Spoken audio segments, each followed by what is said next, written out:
The abrupt change didn't go unnoticed. American government officials pondered what sort of threat global warming might pose. They turned for advice to the elite special forces of the scientific world, a shadowy, secret organisation known as JASON.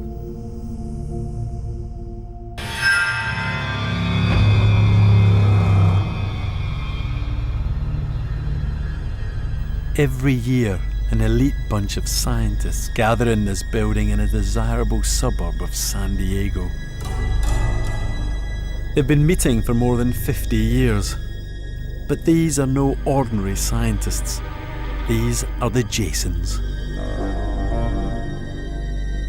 A select group chosen for their intellectual brilliance and their patriotism.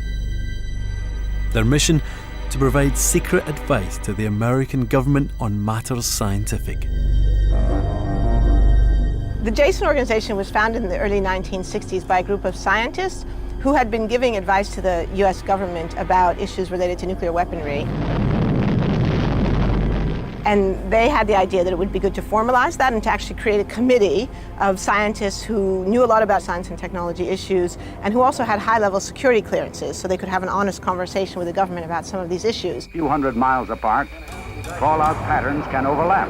Most of what they do today, and have always done, is to do with defence. Tests on Army's Nike Zeus continued in the past year as a major... But in 1978, they were asked to investigate the growing evidence for global warming.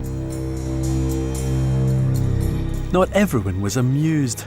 Bona fide climate scientists grumbled that a bunch of amateurs were trespassing on their territory. The JASONs ignored them.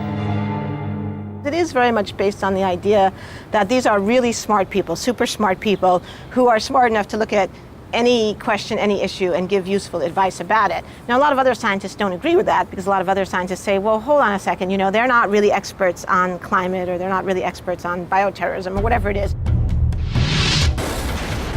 Nevertheless, in 1979, the report the JASONs came out with was actually pretty far-sighted. They suggested that carbon dioxide levels would double by about 2035. Today, scientists reckon it's likely to happen by 2050. The JASON said it would warm by up to 2 or 3 degrees Celsius by 2100. Again, that's close to the consensus today. And they suggested that polar regions would warm by much more than the average, perhaps by as much as 10 to 12 degrees. Again, similar to what scientists say now. The really striking thing about this work is how it's been vindicated by subsequent work. So, for 30 years since then, been extensive further studies, and pretty much all of the subsequent work has confirmed what they predicted way back in 1979. But back in the 1970s, the JASON report was pretty explosive.